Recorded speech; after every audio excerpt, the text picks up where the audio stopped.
Why did the US sought to prevent communism in Africa? Motivation for the CIA assassinations. Before we look at how the CIA is responsible for the bad conditions in Africa, let's look at why the United States went to the extent of assassinations to prevent the spread of communism in Africa.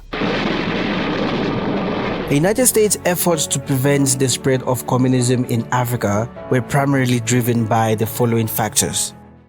Ideological conflict. The Cold War pitted the United States and its capitalist allies against the Soviet Union and its communist allies.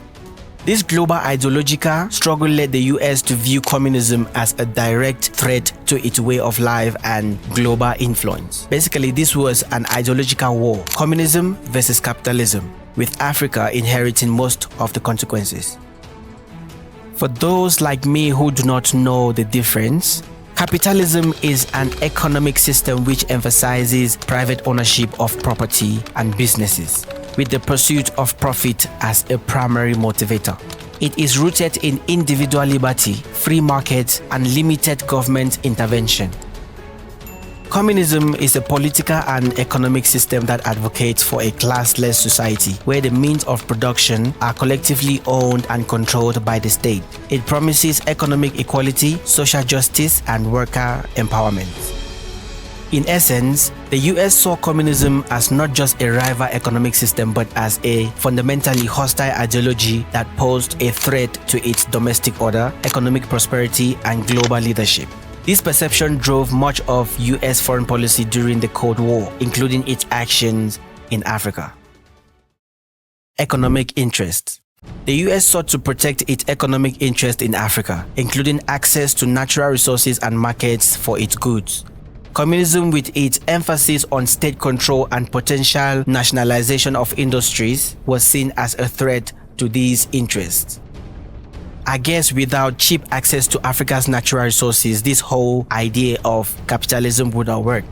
As we all know by now, Africa is rich in natural resources, including minerals, precious metals, and oil. These commodities were crucial to the US industrial sector and military complex. For instance, minerals like copper, cobalt, and uranium were essential for manufacturing and technological advancements. The US feared that communist governments would nationalize these resources, cutting off access to Western corporations and potentially benefiting the Soviet Union. In essence, the US saw its economic interests in Africa as inextricably linked to its political goals. By preventing the spread of communism, the US sought to protect its access to vital resources and expand its market, solidifying its position as a global economic superpower. Strategic concerns. The US feared that communist nations would gain a foothold in Africa, leading to increased Soviet influence and potentially destabilizing the region. This could have broader implications for global power dynamics and US security interests. The US believed that communist regimes would provoke instability in the region. This could manifest in civil wars, the support for anti-government insurgencies and rebel groups, proxy conflict, involvement in proxy wars between rival nations, arms race, the introduction of advanced weaponry and military technology. Such instability could have far-reaching consequences, including refugee crises, mass displacement of populations, humanitarian disasters, widespread famine and disease, state failure, the collapse of government, and the creation of power vacuums.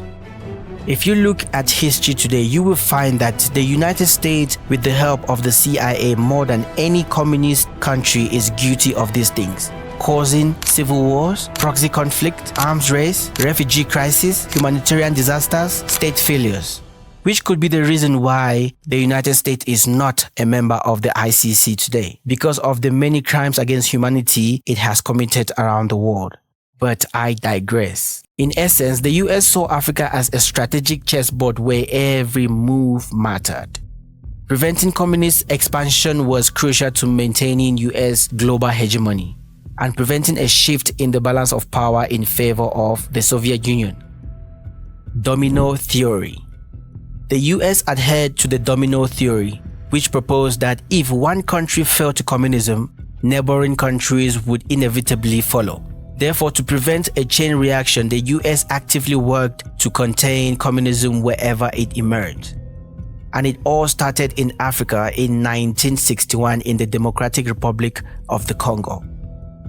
Patrice Lumumba, a martyr for independence.